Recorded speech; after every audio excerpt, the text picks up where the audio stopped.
लोक, सृष्टि और धर्म, इन तीनों के उत्पत्ति का समय समान है। ये साथ चलते हैं और प्रलय तक रहेंगे, इसलिए सनातन है।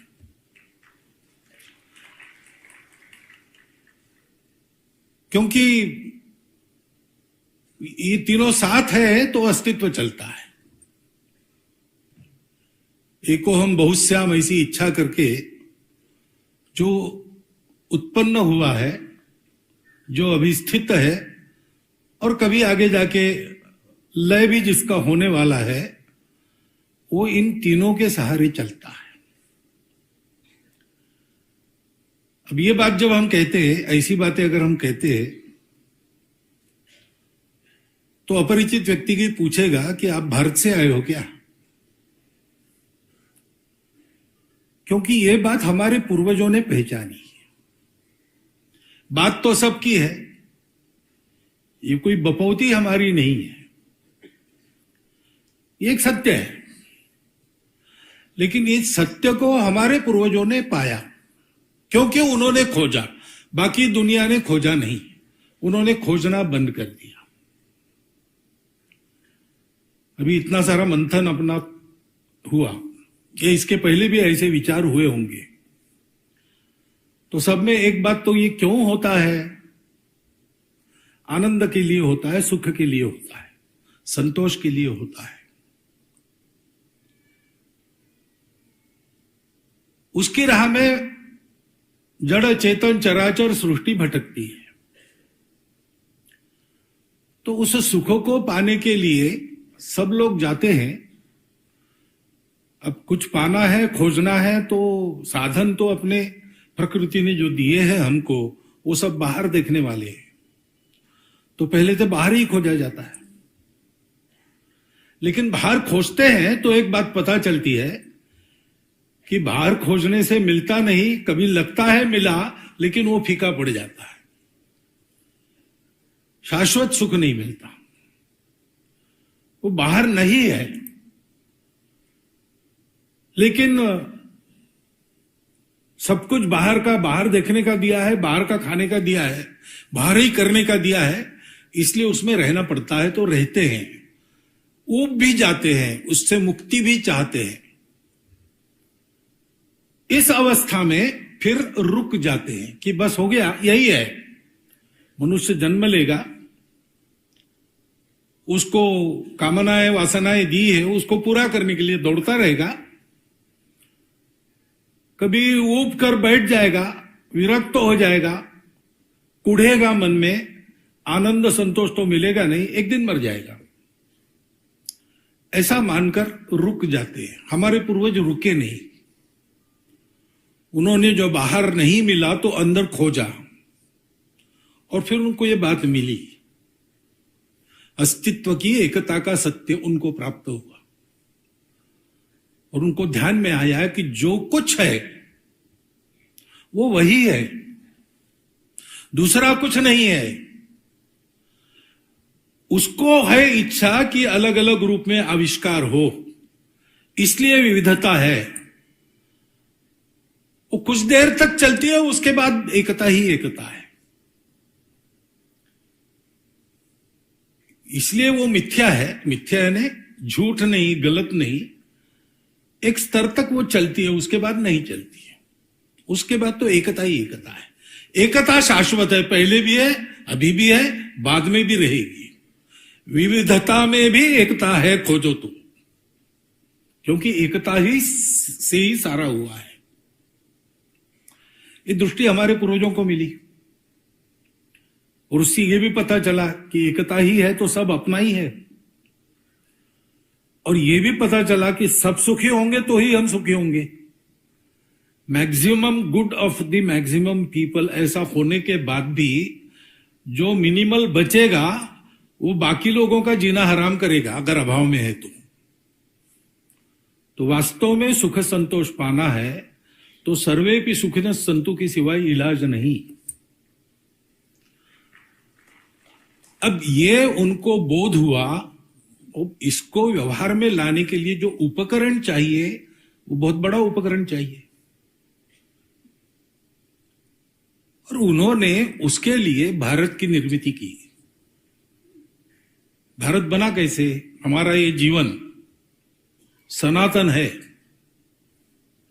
इतिहास ने आंखें खोली तब भी हम मिलते हैं, और तब जैसे मिले थे, आज कपड़े बदले हैं, खाना बदला होगा, कुछ बदला होगा, लेकिन अंदर का हम, अंदर के हम वैसे के वैसे आज भी मिलते हैं।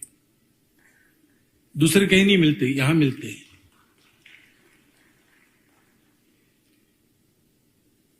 क्योंकि ऋषियों ने ये सोचा कि ये सबको देना अपना कर्तव्य बनता है, उसका उपकरण एक राष्ट्र होना चाहिए। तब से चला आया हुआ ये सनातन राष्ट्र है। भद्रम इच्छन्त ऋषयः सुरविदः तपो दीक्षा मुख से दुरग्नि ततो राष्ट्रम बलम ओजश्च जातम। ये ऋषि कहां रहते थे? वनों में रहते थे। ऋषि गृहस्थ थे, खेती करते थे। अरण्यों में और कृषि में जो जीवन का अनुभव हुआ, उससे हमारे लोक, हमारे शास्त्र सबकी उत्पत्ति हुई। कितना बड़ा उद्यम हुआ होगा उस समय भी। हिमालयम समारभ्य यावद इंदु सरोवरम, पूरी भूमि में तब से आज तक व्यक्ति साक्षर है कि निरक्षर है, दरिद्र है कि लक्ष्मीपति है, कौन से व्यवसाय में है, कौन से घर में जन्मा है, सबको ये बात पता है जो हमारे ऋषियों को पता थी। अनुभूति नहीं होगी, जानकारी है। अनुभूति नहीं होगी, संस्कार है। संस्कार है इसलिए व्यवहार है। किसने ये पहुंचाया है घर घर?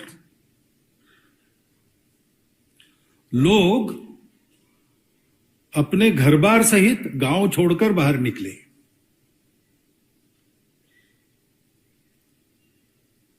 घर घर में ये पहुंचाना है ज्ञान। विद्या अविद्या दोनों, आध्यात्मिक आधार पर जो विज्ञान हमने देखा, उसके आधार पर जो जीवन व्यवहार ने सोचा, सब जगह पहुंचाना है। ये सब लोग गए हैं। जिनको आज हम वनवासी आदिवासी कहते हैं, जिनको आज हम घुमंतु कहते हैं, ये कोई परिस्थिति के चलते वहां नहीं पहुंचे। ये व्रत के रूप में उन्होंने ग्रहण किया है। जंगल में रहने वाले हमारे जंगलों के ट्रस्टी रहते थे। समाज हमारा स्वशासी था, स्वायत्त था। तो राजा के पास कुछ मर्यादित काम थे, शासन कुछ एक मर्यादित काम करता था। अधिकांश समाज अपने बलबूते चलता था। तो जंगल के ट्रस्टी वनवासी थे। वो जंगल की रक्षा करते थे, जंगल को बढ़ाते थे।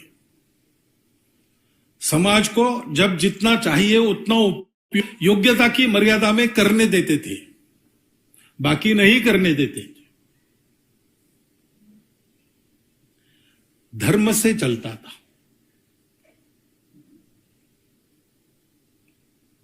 सुप्रीम कोर्ट के एक निवृत्त न्यायमूर्ति जी से मेरी बात हुई कुछ वर्ष पहले।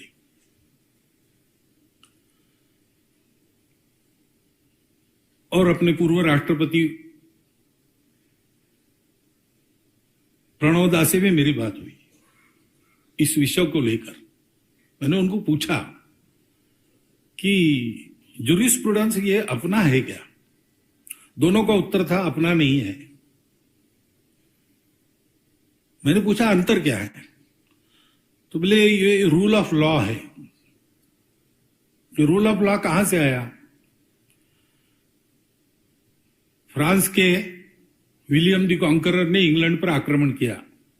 एंग्लो सैक्सन लोग वहां रहते थे। नॉर्मन और सैक्सन दो प्रकार की और जमाती थी। उनको नामोहरम करके इंग्लैंड कब्जे में आया। तो राज्य तो बन गया उसका, लेकिन बाकी प्रॉपर्टी तो सारी जनता के पास थी, पहले से जैसी थी। तो उस पर स्वामित्व अपना होना चाहिए, इसलिए विद्वान लोगों को खरीदकर उनकी मंडली को उन्होंने और विचार करने के लिए प्रवृत्त किया। उन्होंने एक बनाया रूल ऑफ लॉ। लॉ यानी king can do no wrong. हमारे देश में इन सारे संसाधनों पर समाज का स्वामित्व था, परंतु विदेशी शासक आए, खासकर अंग्रेज आए, तब ये सारा उन्होंने अपने हाथ में लिया, क्योंकि उनको यहां से माल ले जाना था, रेवेन्यू ले जाना था। उसके चलते धीरे धीरे इस स्थिति में हम पहुंचे कि आज हमको बताना पड़ता है कि ये हमारे हैं। अरे है, ये बताने का विषय हो, ये हमारे लिए बहुत दुर्भाग्य की और थोड़ी सी शर्म की भी बात है। परंतु शर्म भी बताने पर आती है, क्योंकि ये भी बताया नहीं गया कि हम एक है। हमारे इतिहास को विस्मृत कर दिया गया, सब कुछ व्यवस्थाएं हमारी तोड़ दी गई। और इसलिए एक जो विमर्श बनता है वो स्वस्थ नहीं बनता। वो स्वस्थ विमर्श बने, इसलिए हमारा लोकमंथन है। परंतु और एक बात ध्यान में रखनी पड़ेगी कि ये सब जो सब कुछ हुआ उसका कारण केवल विदेशी आक्रांता नहीं है। विदेशी आक्रांताओं की तो ये औकात नहीं थी कि वो हमको जीत पाते, आज भी नहीं है, तब भी नहीं थी। हम अधपतित हुए। दीर्घकाल इस प्रकार से समृद्ध, समर्थ, सुरक्षित और प्रतिष्ठावान जीवन जीने के बाद कैसे होता है पता नहीं, लेकिन ऐसे होता है, हमको विस्मरण हो गया। हम कौन है, हम क्या करना चाहते, जीवन ध्येय क्या है हमारा। मध्य युग के नाटक वगैरह पढ़ेंगे आप, संस्कृत नाटक मृच्छकटिक जैसे, तो आपको ये चित्रण मिलेगा। महाभारत की कथा में थोड़े थोड़े और इसके कुछ मिलते हैं प्रसंग, जिससे लगता है कि समाज जरा गिर रहा है। और वो गिरना क्या हो रहा है कि हम आपस का रिश्ता भूल गए।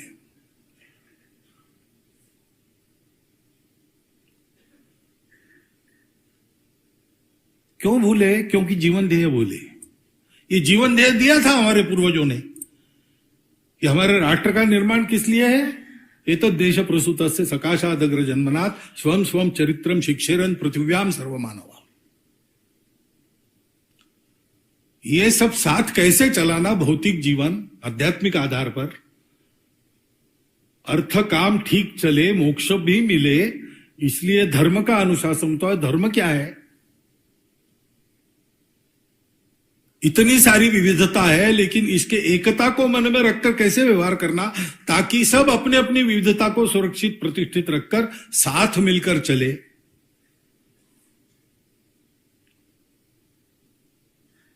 सृष्टि का धर्म है, वो धर्म चलता है तब सृष्टि चलती है, उसमें खलल नहीं डालना चाहिए। उस पर प्रश्न आया था ना, खरगोश को लोमड़ी खाती है, लोमड़ी को, तो ये कैसा धर्म है? लेकिन ये चक्र है, वो भी बताया, ये चक्र है, उसी से चलता है।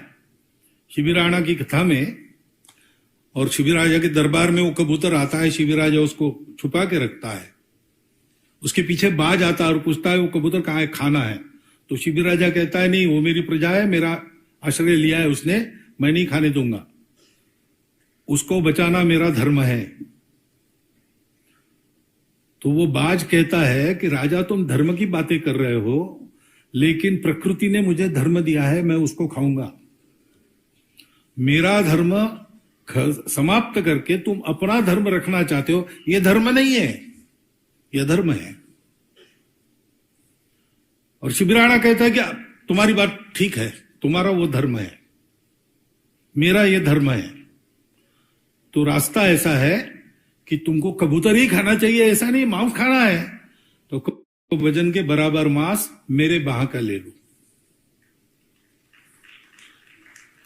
अपना देकर धर्म की रक्षा करना सृष्टि का धर्म है। खेती में मेंढकों को काम है, वो कीड़े खाते हैं तो फसल पर बीमारी नहीं आती। एक बार किसान गए विनोबा जी से मिलने और उन्होंने कहा कि वो आजकल बीमारी बहुत हो गई फसल पर, तो विनोबा जी ने कहा और मेंढक बेचते जाओ, और मेंढक बेचते जाओ, क्योंकि वहां से लेबोरेटरी के लिए मेंढक पकड़कर दिए जाते थे। तो विनोबा जी का कहना था कि मेंढक के कारण वो कीड़े समाप्त होना बंद हो गया, क्योंकि मेंढकों को आपने दे दिया उधर, तो बीमारी बढ़ रही। अब मेंढक हिंसा कर रहा है कि नहीं, कीड़े खाकर हिंसा कर रहा है, लेकिन उस हिंसा के कारण बहुत सारी बातें बच जाती है। सृष्टि का धर्म है, उस चक्र को पहचान कर उसके साथ चलना, तो हम सब सुरक्षित रहते हैं। सृष्टि भी फलती फूलती है, हम इस प्रकार देते हैं, वो हमको देती है। इसका चक्र का उल्लेख हुआ यज्ञ चक्र, एवं प्रवर्तितम चक्रम नानुवर्त्युयते में बताया। ये सारा धर्म सिखाना दुनिया को, ये हमारा जो जीवन ध्येय था हम भूल गए। हमने अपने आप को मर्यादित कर लिया, इसलिए भूल गए इसलिए फिर संबंध टूट गए, संवेदनाएं बंद हो गई, स्वार्थ आ गया। और इसके चलते हमने ही धर्म के नाम पर बहुत अधर्म किया है। इसलिए स्वामी जी ने जब कहा कि प्रकृति, संस्कृति और विकृति, 3 आयामों में चलने वाला लोग प्रकृति के अनुसार संस्कृति की ओर बढ़े, लेकिन विकृति की ओर न जाए, ये भी देखना पड़ता है, वो देखा नहीं गया। इसके कारण हम दुर्बल हो गए और मुट्ठी भर लोगों के भक्ष्य बन गए। तो हमारा जो उद्यम है उसके 2 काम हो जाते हैं। संत तुकाराम महाराज हो गए, उन्होंने एक प्रसिद्ध उक्ति उनकी, रात्रंदिना आम्हा युद्धाचा प्रसंग, अंतर्बाह्य जग आणि मन। रात्रंदिन हमको युद्ध का प्रसंग है, अंदर अपने से लड़ना है, बाहर दुनिया से लड़ना है। किसी ने कहा होगा कि आप तो हरिनाम जपते हैं, इतना अत्याचार चल रहा है, हाथ में तलवार लेके लड़ते उड़ते तो है नहीं। तो उन्होंने कहा हम भी लड़ते हैं, अंदर अपने से लड़ना पड़ता है, बाहर। हमारा कार्य ऐसा ही 2 धारा कार्य है। हमको अपने समाज की स्मृति को भी ठीक करना है, क्योंकि उसके क्षीणता के चलते ये सारी समस्याएं आज जो दिख रही, वो भी एक बार ये याद हो जाए कि हम एक ही है। जो महामहिम राष्ट्रपति जी ने यहां पर कहा, वनवासी, गिरिवासी, नगरवासी, ग्रामवासी हो, सब भारतवासी है। और ये केवल भावनिक आह्वान नहीं है, ये रोकड़ा सत्य है, बिल्कुल ये रोकड़ा सिद्ध सत्य है। ऐसे ही ये सत्य है कि संपूर्ण जीवन को पहचान कर उसका ठीक ठीक रखरखाव करने वाली जो संपूर्ण दृष्टि चाहिए, वो भारत की दृष्टि है। बाकी किसी के पास वो नहीं है। अभी अभी जहां से हमने शुरू किया अंदर देखना, वहां पर विज्ञान पहुंच गया उस दहलीज तक। आजकल कुछ शास्त्रज्ञ ऐसा कह रहे हैं कि everything started with the pre existing universal consciousness, यहां तक वो आ गए। अभी तक कणों की बात करते थे, जड़ता की बात करते थे, अब कह रहे हैं जड़ता भी उपजी। पहले कहते थे कि चैतन्य उपजा जड़ता से, अब कहने लगे हैं कि नहीं, जड़ता का भी निर्माण हुआ चैतन्य से, और वो पहले से था और वो विश्वव्यापी है। अब ये उनका गणित कहता, उनकी थ्योरी कहती, इसकी अनुभूति उनके पास नहीं है। उस अनुभूति को रखने वाले आज भी भारतवर्ष में जगह जगह मिलते हैं। उनकी एडवर्टाइजमेंट एजेंसीज वगैरह नहीं है, लेकिन वो है और लोगों को उपलब्ध रहते हैं। हमको ये करना है कि हमको भारत के इस विस्मृत अस्मिता को फिर से परिचित कराना है। तो ये बातें तो हो चुकी है, परंतु बात है हमारे लिए एक कठिनाई सबसे बड़ी है कि हम भी जो पले बढ़े हैं वो उसी पद्धति में पले बढ़े हैं जो इसकी विस्मृति कराती है।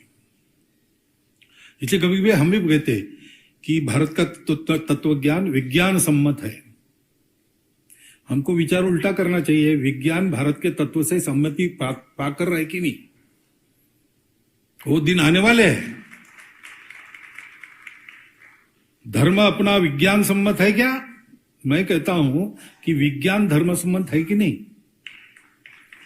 आर्टिफिशियल इंटेलिजेंस, आज वैज्ञानिक भी कह रहे हैं कि है तो सही, लेकिन इसके एथिक्स, तो एथिक्स की बात तो पहले आती है ना। शक्ति किसके हाथ में है? आपको आज सुबह ही बताया, विद्या विवादाय धनम मदाय। तो खलता और साधुता, फर्क इसका है। साधन सबके लिए है, कौन पाता है? उपयोग करने वाले की बुद्धि कैसी है, हृदय कैसा है। उस बुद्धि को, हृदय को तैयार करने वाला भारत का विचार है। हमको भी उसके साथ तादात्म्य, ये जो प्रश्न वगैरह आते हैं ना, वो क्यों आते हैं कि अभी भी हम उस चौखट में अपना विचार कर रहे हैं। ऐसे नहीं होगा, वो चौखट एकदम अलग है। भारत की अपनी चौखट है, उसमें तर्क को स्थान है, उसमें विवेक को स्थान है, उसमें अंधश्रद्धा बिल्कुल नहीं है। हमारे यहां फेथ नाम का शब्द नहीं है। We don't believe. हम स्वीकार करते हैं परीक्षा के बाद। संतः परीक्षान्यतर्थ भजन्ते। रामकृष्ण परमहंस को पूछते हैं कि आप बता रहे, आपने देखा है क्या? ऐसा पूछने वाला विवेकानंद बनता है। लेकिन उसके लिए तपस्या करनी पड़ती है, वो तपस्या हमको करनी पड़ेगी। अभी हमारे लिए करणीय 10 बातें आई, लेकिन ये करणीय 10 बातें प्रत्यक्ष में तब आएंगी जब हम अपने से प्रारंभ करेंगे। सारी दुनिया के अच्छे विचार लेना है, भारत छोड़कर बाकी सब खराब ही है ऐसा नहीं है। क्योंकि जैसे वो रुक गए एक समय पर, महाभारत काल के कुछ बाद यानी कलयुग के प्रारंभ में कुछ शतकों में हम भी रुक गए, और इसलिए बहुत सारी विकृतियां आई। उस समय वो चले, एक भौतिक दिशा में चले, तो उधर से लेने लायक बहुत हो सकता है। महल तो युधिष्ठिर का बनाना है, लेकिन बुलाया मेक्सिको से मायासुर को, क्योंकि वह सबसे प्रवीण शिल्पी था। मया सभा की रचना उसने की, तो यह बात वर्जन नहीं है। परंतु यह ध्यान रखना है कि चौखट निर्माण नया होगा,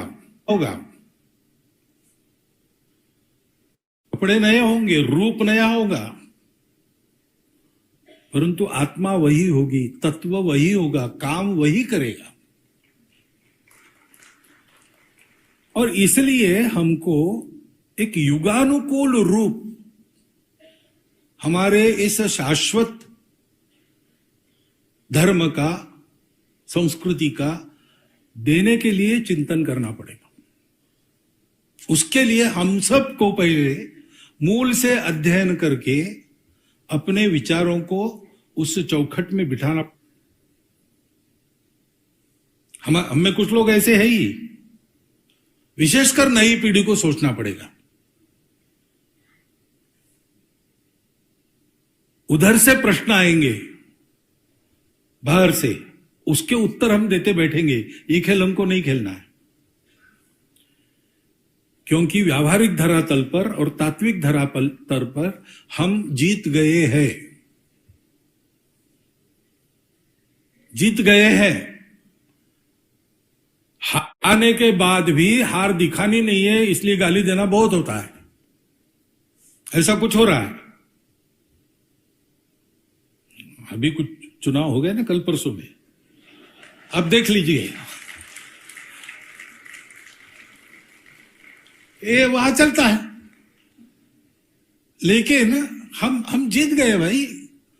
सारी दुनिया लड़खड़ाई है। 2000 सालों में जितने प्रयोग हो गए हैं, ईश्वर को मानने वालों के, न मानने वालों के, व्यक्तिवादी, समाजवादी, सब प्रकार के लोग प्रयत्न करके थक चुके हैं, लड़खड़ा रहे हैं, भारत की ओर देख रहे हैं।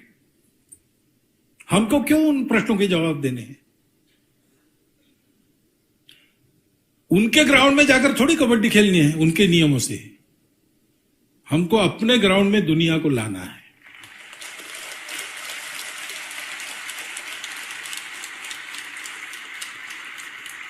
इस दृष्टि से हम समझ लें, हम तन्मय हो जाए, हम समझ जाए, क्योंकि ये सत्य ऐसा है, वो तन्मयता से ही मिलता है, और वो तन्मयता आत्मीयता से ही आती है। ताही अहीर की छोहरिया छछिया भरी छाछ पे नाच नचावई, ऐसा है ये।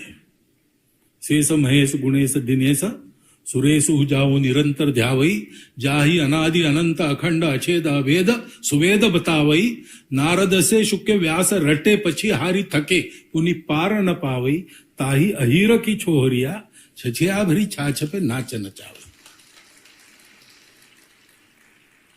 उसके साथ तन्मय होना, और तन्मय होने के लिए जैसे हम हैदराबाद में आते हैं, जैसे हम दिल्ली में आते हैं, जैसे हम बड़े बड़े शहरों में जाएंगे, ऐसे बड़े परिसरों में जाएंगे, वैसे कभी कभी छोटे गुटों में मिलकर जंगलों में जाना चाहिए। छोटे छोटे लोक मंथन हमारे वहां होने चाहिए। वहां हमारे साथ, हमारे पंक्ति में वहां के लोग बैठने चाहिए। वहां हम पूछेंगे, वो उत्तर देंगे। उन्हीं को पूछना, श्रद्धा से पूछना। श्रद्धया प्रणिपातेन परिप्रश्नेन सेवया। लोग को समझना है, लोगों में जाना पड़ेगा। है कर्म प्रवण लोग हैं, वो तो जा ही रहे, कितने ही अपने सामने यहां आकर बोले लोग, परंतु ये अपना प्रभाव बढ़ रहा है। भारत को उठना है, भारत को बड़ा होना है। और अभी चारों ओर देखते हैं तो यही लोग दिखते हैं जिनके साथ ये होने वाला है, इसलिए जुड़ने वाला बहुत बड़ा समाज है। उसको साथ लेकर हमको ये करना पड़ेगा, तो फिर जल्दी समझ में आएगा, पूरा समझ में आएगा। ठीक ठीक शब्दों में सब नहीं बता सकते, अंदर है, अनुभूति में है। ये अनुभूति का मामला है, ये हमको करना पड़ेगा। और ये ध्यान रखना पड़ेगा कि अनुभूति हमको बताती है कि इस विश्व में हम किसी के शत्रु नहीं, कोई हमारा शत्रु नहीं है। आक्रामक आए, उन्होंने कुछ किया, ठीक है, हम मार नहीं खाएंगे, हम हानि नहीं करने देंगे अपनी, हम प्रतिकार करेंगे, लड़ेंगे। जिसको वो परीक्षा करनी है वो कर ले, परंतु हम किसी से लड़ते नहीं।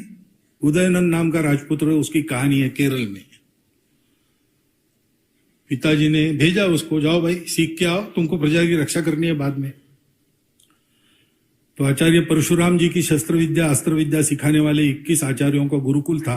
वहां जाके वो पढ़ा 12 साल, बहुत मनोयोग से सारा सीख लिया। परीक्षा के लिए आया रंगशाला में, 20 आचार्य प्रधानाचार्य को आगे करके बैठे थे। पूछा उसने, परीक्षा लीजिए। तो प्रधानाचार्य ने पूछा कि परीक्षा लेते हैं, लेकिन क्या क्या परीक्षा ले, तुम्हारी कितना सीखे हो तुम 12 साल में? तो उसने कहा, आचार्य जी आपकी कृपा से मैं 10,000 लोगों के साथ अकेला लड़ सकता हूं। तो प्रधानाचार्य ने कहा, ऐसा करते हैं, तुम फिर कल आओ, ये तुमने बताया ना, तो कल हम सोच के परीक्षा लेंगे, कल आओ। तो चतुर था राजकुमार, समझ गया, फिर से यानी सप्लीमेंट्री में बुलाया, यानी फेल हो गए।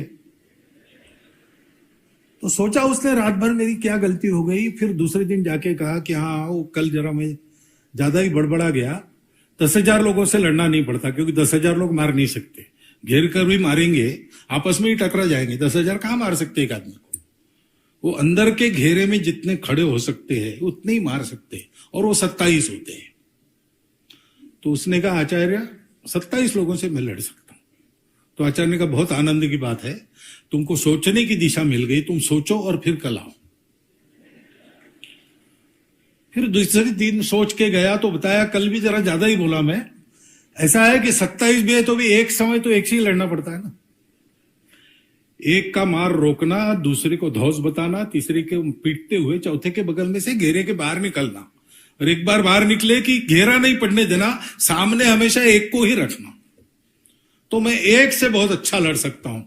तो आचार्य ने कहा, बस अब तुम पहुंचने वाले हो, पहुंच जाओ, कल फिर आओ। और उस दिन जब पहुंचा वो, तो उसने बहुत हृदय से क्षमा मांगी सभी आचार्यों को, कहा कि मैं ज्यादा ही बोल गया था, एक तो आपने मुझे मारपीट करने के लिए ये सब नहीं सिखाया, और मैं किसी से वैर भाव नहीं रखता हूं, तो मेरा कोई शत्रु नहीं, मैं किसी से लड़ नहीं सकता। लेकिन दुनिया में सब है, दुष्ट लोग भी है, तो वो अगर मेरी या मेरे प्रजा की हानि करना चाहे तो उनको रोक कर मैं अपने आप को और मेरी प्रजा को बचा सकता हूं, इतना मैंने सीखा है।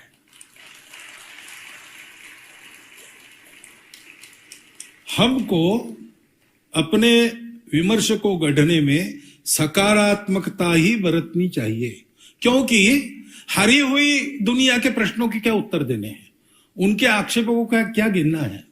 वो तो अपने लोगों को समझाना पड़ेगा, उतना बताना। लेकिन ये कैसा खराब है, वो कैसा खराब है, ये बताने की जरूरत नहीं।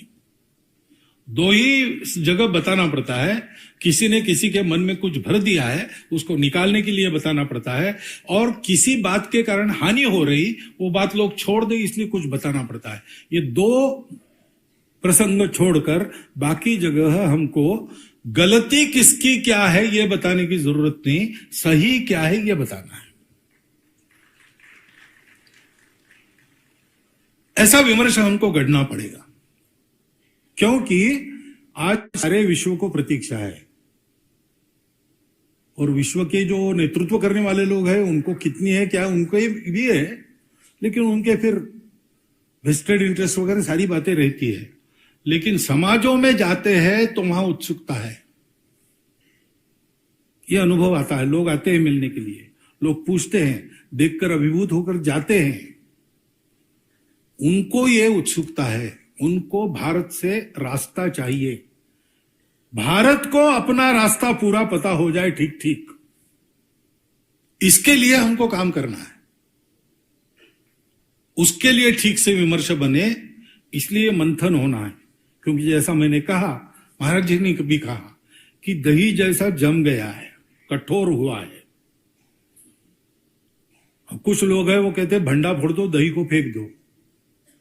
दही फेंक दिया तो मट्ठा भी नहीं बनेगा, कुछ भी नहीं रहेगा। बाकी घड़ों में तो केवल मदिरा ही मदिरा है, दही तो मिलने वाला है नहीं। इसी दही को मथना पड़ेगा, नवनीत सबको देना पड़ेगा, मट्ठे का उपयोग सबके स्वास्थ्य को ठीक करने के लिए करना पड़ेगा। तो ये मंथना हमको करना है, और बाकी चिंता मत कीजिए, मंथन से अमृत निकलेगा, वही देना है। हलाल निकलता है, निकलेगा, लेकिन अपने स्वार्थ की होली जलाकर, अपने आशाओं को, अपने मोह को चिताओं पर जलाकर जो लोग घर छोड़ के निकले हैं, वो शिवरूप में उस हलाल को प्राशन कर लेंगे, पचा भी लेंगे। ऐसा वर्ग अपने पूर्वजों की कृपा से अनेक रूपों में आज भारत में विद्यमान है, वो है इसलिए सब चल रहा है, वो अपना काम कर रहा है। हम ये अमृत निकालकर सबको देना, मृत्यु के कगार पर पहुंची हुई मानवता को अमरता प्रदान करने वाला भारत खड़ा करना, इसके लिए इस अपने काम को ठीक तरह से करे, इसकी आवश्यकता है। बाकी सारी ज्ञान की बातें विद्वान लोगों ने और आज के महनीय वक्ताओं ने आपके सामने रख दी है। मैं एक काम करता हूं जिसमें जमीन पर काम करना होता है, और वैसे भी मैं जानवरों का डॉक्टर हूं, इसलिए मुझे तो करने की बातें ज्यादा भाती है, ज्यादा समझती है।